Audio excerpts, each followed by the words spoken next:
नमस्कार विद्यार्थी मित्रांनो, मी प्रियंका ग्लोबल ऑनलाइन मराठीमध्ये आपल्या सगळ्यांचं मनापासून स्वागत करते। आजचा जो आपला क्लास आहे यामध्ये आपण महाराष्ट्र सेट इतिहास या विषयासाठी युनिट क्रमांक 9 आधुनिक भारताचा इतिहास सुरू केलेला आहे। यामधील आजचा आपला टॉपिक आहे जहालवाद कालखंड आणि या जहालवाद कालखंडामध्ये आपण 1905 पासून म्हणजे बंगालच्या फाळणीपासून रोलट ऍक्ट पर्यंतच्या घटनाक्रमांचा अभ्यास करीत असतो। यामध्ये आज आपण बंगालची फाळणी आणि बंगालच्या फाळणीच्या विरोधामध्ये कशा प्रकारे स्वदेशी आंदोलनाला सुरुवात होते याविषयी अभ्यास करणार आहोत। हा आपला लेक्चर क्रमांक 4 आहे। यापूर्वी आपले 3 सेशन झालेले आहे युनिट 9 वर। थर्ड लेक्चर मध्ये आपण अभ्यास केलेलं मवाळवाद कालखंड आणि मवाळवादी कालखंड कशा प्रकारे अर्ज विनंत्याच्या सहाय्याने आपल्या मागण्या पूर्ण करायचे याविषयी डिटेल मध्ये आपण अभ्यास केलेला आहे। तो व्हिडिओ लेक्चर आपण बघितलं नसेल तर ग्लोबल ऑनलाइन ॲप वरून ते व्हिडिओ आपण बघू शकता, जेणेकरून हा व्हिडिओ आपल्याला व्यवस्थितरित्या कळून येणार। यासोबतच महाराष्ट्र सेट इतिहास या विषयासाठी complete crash course global online वर अवेलेबल आहे। या कंप्लीट क्रॅश कोर्स मध्ये आपल्याला डेली बेसिस वर लाईव्ह लेक्चर्स अवेलेबल आहे। या व्यतिरिक्त संपूर्ण अभ्यासक्रमावर आधारित आपल्याला व्हिडिओ लेक्चर्स मिळेल। संपूर्ण अभ्यासक्रम जे आहे त्यावर आधारित नोट्स सुद्धा आहे आणि बघा या नोट्स मराठीमध्ये आहे आणि यासोबतच क्लासच्या पीडीएफ सुद्धा आपल्याला प्रोव्हाइड केले जातील। मागील वर्षाची प्रश्नपत्रिका म्हणजे PYQ सरावासाठी MCQs आहे आणि वीकली सॅटर्डेला टेस्ट सुद्धा अवेलेबल आहे। यासाठी नवीन बॅच महाराष्ट्र सेट इतिहास या विषयासाठी नवीन बॅच सुरू होत आहे 29 ऑगस्ट पासून। या नवीन बॅचला जॉईन करण्यासाठी हे ऑफिशियल नंबर आहे, यावर आपण कॉन्टॅक्ट करू शकता किंवा मग ग्लोबल ऑनलाइन ॲप डाउनलोड करा। हा जो कंप्लीट कोर्स आहे याची फीज मात्र 10,000 आहे, ज्यावर आपल्याला 20% डिस्काउंट मिळेल आणि मात्र 8,000 मध्ये आपल्याला पेपर क्रमांक 2 आणि पेपर क्रमांक 1 ठीक आहे, दोनही पेपरचा संपूर्ण अभ्यास होणार। या व्यतिरिक्त हा कोर्स जे आहे फुल गॅरंटेड स्वरूपाचा आहे ठीक आहे। या व्यतिरिक्त प्ले स्टोर वरून ॲप डाउनलोड करा global online app. Okay, store ऑप्शनला सिलेक्ट करून हिस्ट्रीला सर्च करा। हिस्ट्रीचा इंटरफेस आपल्याला दिसून येईल। सरळ आपण इथूनही कोर्सला बाय करू शकता किंवा मग आपले ऑफिशियल नंबर आहे यावर कॉन्टॅक्ट करा। हे कंटेंटचं सेक्शन असते, जेव्हा आपण कोर्स परचेस करीत असतो त्यानंतर हे सगळे फोल्डर्स ओपन होणार ठीक आहे। ओके, सो आजचा आपला सेशन आहे जहालवाद। ओके, या पूर्वीचं जे आपलं लेक्चर क्रमांक 3 आहे यामध्ये आपण मवाळवाद कालखंड जो आहे जे 1885 पासून सुरू होणार आणि 1905 पर्यंतच्या ज्या घटना आहे ते मवाळवादी कालखंडामध्ये आपण बघतो ठीक आहे। यामध्ये मवाळवाद्यांचे नेतृत्व दादाभाई नौरोजी, फिरोजशाह मेहता, दीनच्या वाचा हे सगळे त्याची काय आहे प्रमुख व्यक्तिमत्व आहे ठीक आहे। बरं, आज आपण बघणार आहोत जहालवाद कालखंड आणि या जहालवादी कालखंडाचा टाइम पिरियड 1905 पासून 1919 पर्यंतच्या ज्या घटना झालेल्या आहे यामध्ये आपण अभ्यास करणार आहोत। ओके, या व्यतिरिक्त सगळ्यात महत्त्वाचं म्हणजे हा बघा सेकंड हा स्टेज असतो, फेज असतो आणि याला जे आहे जहालवाद कालखंड यालाच उग्र राष्ट्रवाद सुद्धा म्हणतात ठीक आहे। आता जहालवादांचे जे नेतृत्व आहे त्यामध्ये आपल्याला बाल गंगाधर टिळक, लाला लाजपत राय आणि बिपिन चंद्र पाल यांचा समावेश दिसून येईल। काय होतं बघा, मवाळवादी गटांचा उदय होतो आणि मवाळवाद जे आहे अर्ज विनंत्या आधारे काय करतात, आपल्या मागण्या म्हणजे संविधानिक मार्गाने आपल्या मागण्या पूर्ण करण्याचा प्रयत्न करतात।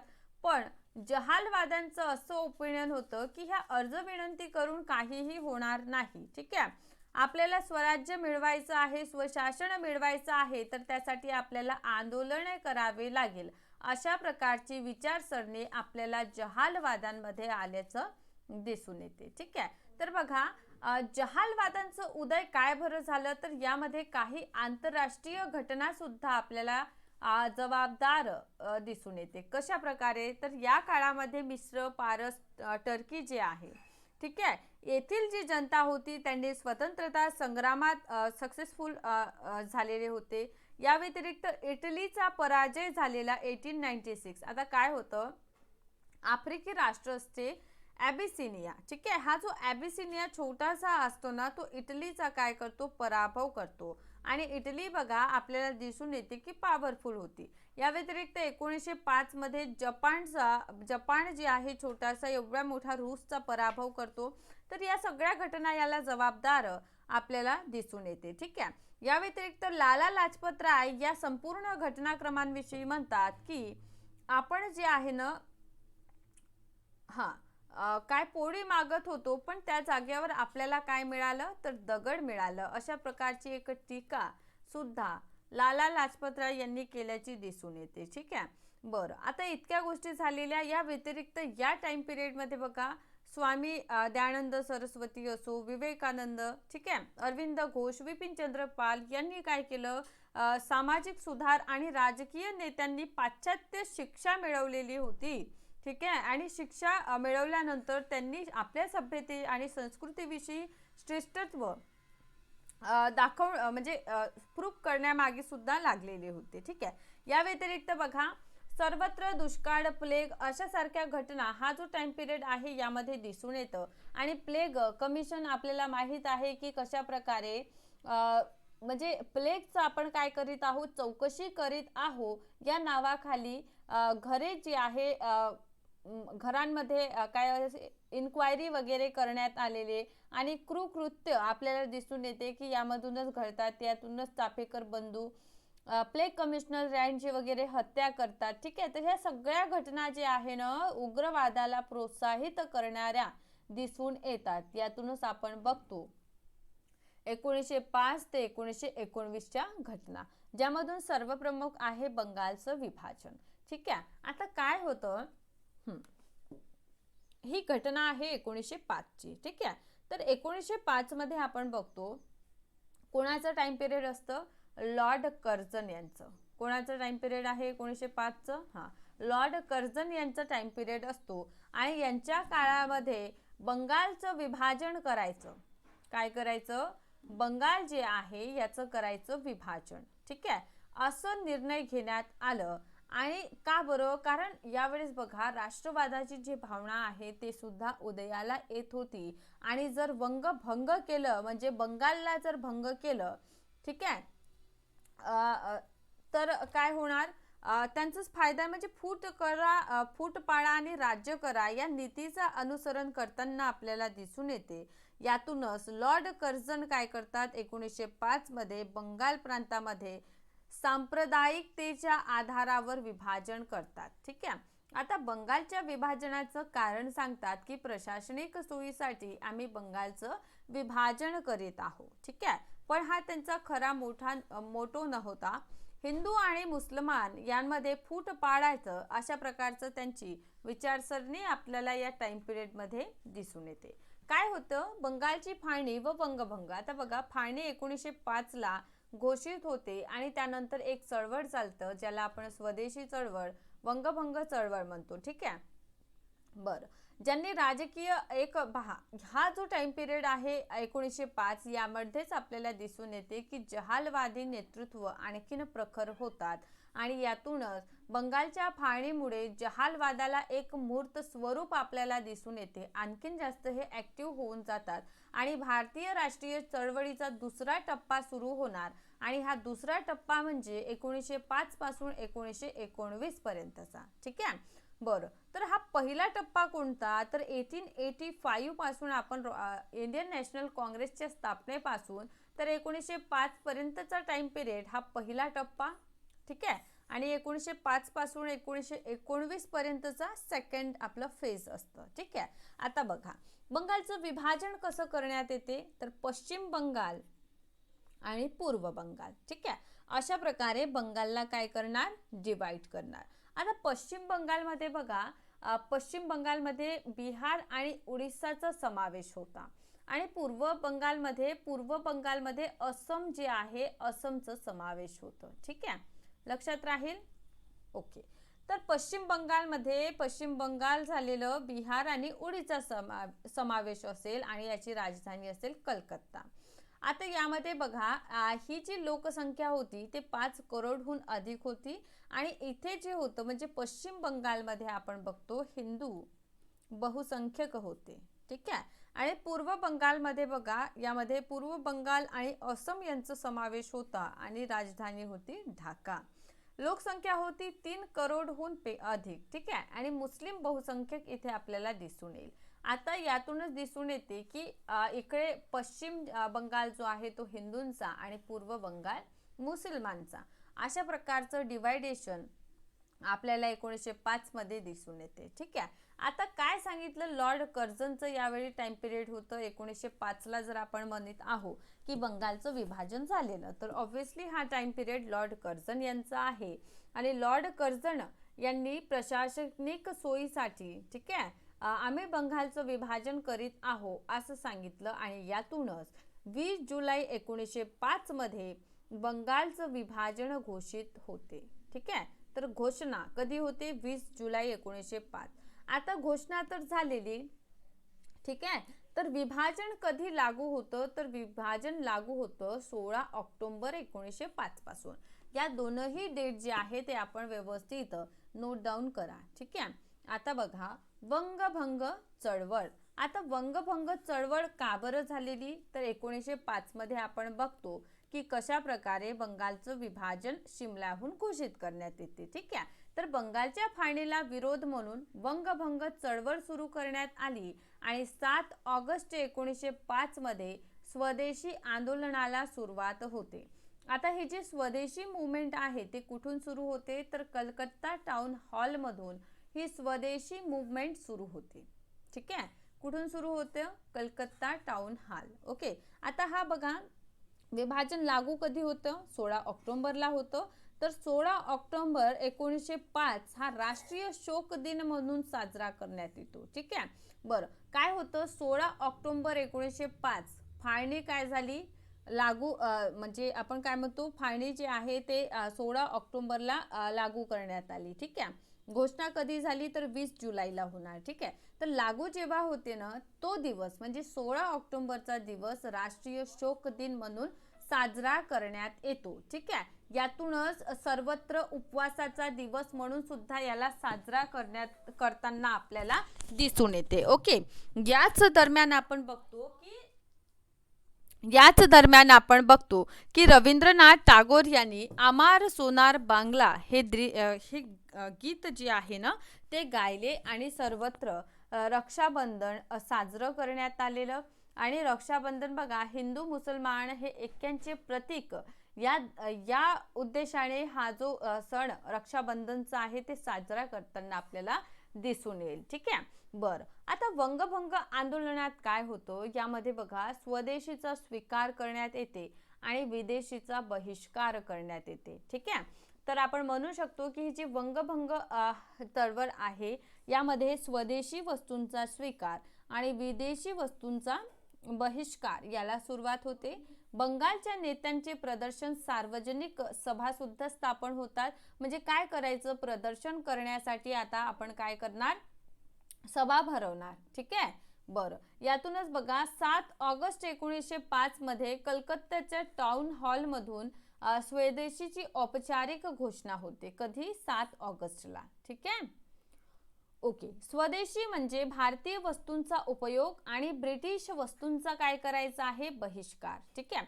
स्वदेशी म्हणजे काय, तर स्वतःच्या देशामध्ये जे काही उत्पादन होणार, जे आपण बनवतो तेच आपण यूज करूया. ठीक आहे. आणि विदेशमध्ये जे काही वस्तू आपल्याकडे असतात त्यांचा वापर करायचा नाही. ठीक आहे. यालाच स्वदेशी असं म्हणतात. ठीक आहे. आणि विदेशीचा बहिष्कार, अनेक ठिकाणी विदेशी कपडे जे आहे ते सुद्धा जाळण्यात येते, है ना.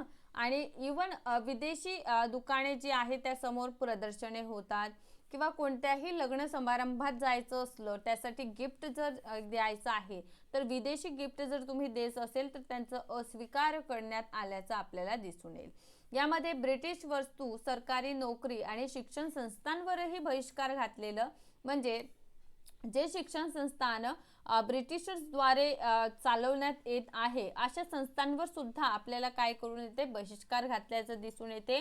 याचाच अर्थ या चळवळीमध्ये मोठ्या प्रमाणात विद्यार्थ्यांनी सुद्धा भाग घेतला.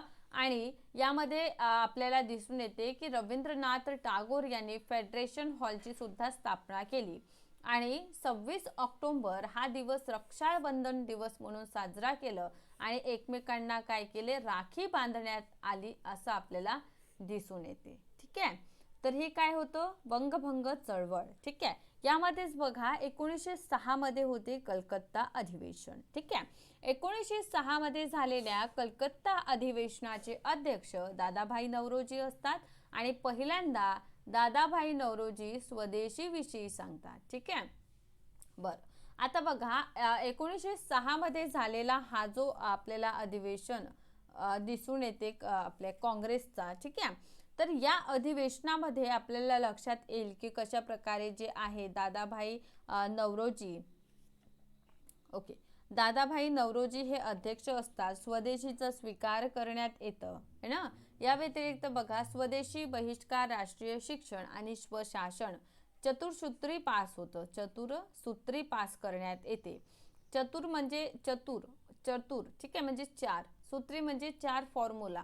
इट मीन्स पहिला असेल स्वदेशीचा स्वीकार कदा, विदेशीवर आपण वस्तूंवर बहिष्कार करणार, राष्ट्रीय शिक्षण म्हणजे भारतीय व्यक्तीकडून संचालित शाळेमधून शिक्षण घ्यायचं आणि स्वतःचं शासन आपण काय करायचं, मागायचं. अशा प्रकारचं चतुर्सूत्री कार्यक्रम 1906च्या कलकत्ता अधिवेशनात आपल्याला दिसून येते. या व्यतिरिक्त 1906 ला येते अरुंडेल समिती. आता ही अरुंडेल समिती काय म्हणतं, यांचे ओपिनियन असतं, यांचं रिपोर्ट भरतं. ठीक आहे, आणि हे रिपोर्ट म्हणतं की बंगालचं विभाजन रद्द करण्यात यावं. ठीक आहे, आणि बघा यानंतर दिल्ली दरबारचं सुद्धा आयोजन होतं. काय होतं, 1906 मध्ये अरुंडेल समितीचं गठन करण्यात येतं आणि नंतर ही समिती काय करणार, आपली रिपोर्ट देणार. आणि जेव्हा ही समिती आपली रिपोर्ट देते त्यावेळी म्हणतात की बंगालचं विभाजन रद्द करण्यात यावे. यातूनच आपण बघतो की दिल्ली दरबाराचं आयोजन करण्यात येते. ठीक आहे, आता काय होतं, 1911चा हा टाइम पिरियड. ठीक आहे, आता फाळणी कधी, 1905. ठीक आहे, आता हा कोणत्या टाइम पिरियड मध्ये आलो आपण, 1911. ठीक आहे, तर यामध्ये काय होतं, ब्रिटिश सम्राट जॉर्ज पंचम आणि राणी असते मेरी. ठीक आहे, आता हे काय करतात, राजधानी दिल्लीवरून घोषणा करतात. ठीक आहे, की काय होणार आता, की बंगालचं विभाजन होणार रद्द. तर बंगालचं विभाजन रद्द कधी झालं, तर लक्षात घ्या 1911. लागू कधी झालं, 1905. ठीक आहे, बरं, रद्द कधी होणार, 1911 ला.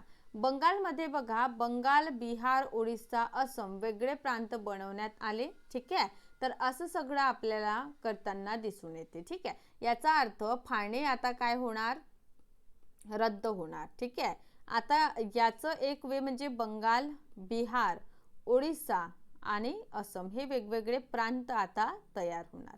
लक्षात राहिलं, कारण बंगाल म्हणजे बंगालच नव्हतं, त्यामध्ये बिहार, ओडिसा, असम या सगळ्या प्रांतांचा समावेश असून मोठा असा आपल्याला क्षेत्र तो दिसून येईल.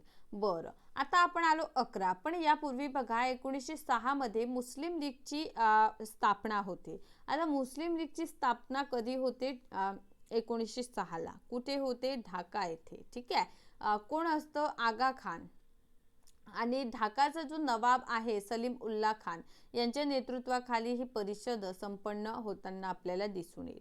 यातूनच 1907 मध्ये सुरतचं अधिवेशन होते आणि काँग्रेसमध्ये प्रथम विभाजन होते. या अधिवेशनात एकतर अध्यक्षपद, दुसरं म्हणजे कोणत्या ठिकाणी अधिवेशन भरावे, अधिवेशन सुरतला घ्यावे की नागपूरला घ्यावे. मवाळवादी म्हणत होते सुरत आणि जहालवादी म्हणत होते नागपूर. यातूनच आपल्याला वाद होताना दिसून येते. ठीक आहे, आणि 1909 मध्ये येतं आपलं मोर्ले मिंटो. आता बघा 1906 मध्ये मुस्लिम लीगची स्थापना झाली. आता मुस्लिम लीगची जेव्हा स्थापना होतं ना, त्यानंतर आपल्याला दिसून येते की कशा प्रकारे याचं बरं, मुस्लिम लीगचं मुख्यालय लक्षात घ्या लखनौ या ठिकाणी आहे. ठीक आहे, तर काय होतं इथे थोडं लक्ष घ्या की यावेळेस व्हॉइसराय जे आहे ना तो मिंटो असतो आणि मोर्ले हा भारत मंत्री असतो. बरोबर, आपण बघितलं की राणीच्या जाहीरनाम्यानुसार भारत मंत्री हा नवपद आलेलं. ओके, तर याच दरम्यान आपल्याला दिसून येते की हा व्हॉइसराय असतो मिंटो आणि त्याचा सचिव असतो स्मिथ नावाचा व्यक्ती. ठीक आहे, बरं, आता या काळात काय होतं, अलीगल कॉलेज जे आहे त्यांचे प्रधानाचार्य असते आर्क बोल्ट. ठीक आहे, हे आर्क बोल्ट जे आहे ते लिहितात पत्र. ठीक आहे, आणि मुसलमानांचं एक शिष्टमंडळ व्हॉइसरायला भेटण्यासाठी येतं, आमंत्रित करण्यात येते त्यांना, आणि यातूनच 1 ऑक्टोबर 1906 मध्ये आपण बघतो सर आगा खान यांच्या नेतृत्वाखाली जातं शिष्टमंडळ, है ना. आता शिष्टमंडळ गेल्यानंतर काय होतं, यांना जे मोर्ले मिंटो सुधारणा ऍक्ट आहे ना, यामध्ये पृथक म्हणजे स्वतंत्र मतदारसंघ देण्यात येते. ठीक आहे, यानंतर 1911 दिल्ली दरबार आयोजन, 1912 दिल्ली षडयंत्र होते किंवा हार्डिंग बम हत्याकांड याला आपण म्हणतो, आणि 1916 लखनौ अधिवेशन आणि होम रूल. आता हे जे पॉइंट्स आहेत ते आपण उद्याच्या सेशनमध्ये बघणार आहोत. ठीक आहे, तर आय होप सुरतचं जे विभाजन आहे ते सुरतच्या अधिवेशनापर्यंत सगळ्या गोष्टी तुम्हाला क्लिअर झालेल्या आहे. तर अशाच प्रकारे सेशनला बघत चला, सेशनला लाईक करा, शेअर करा, चॅनलला सबस्क्राईब सुद्धा करायचा आहे. Thank you so much.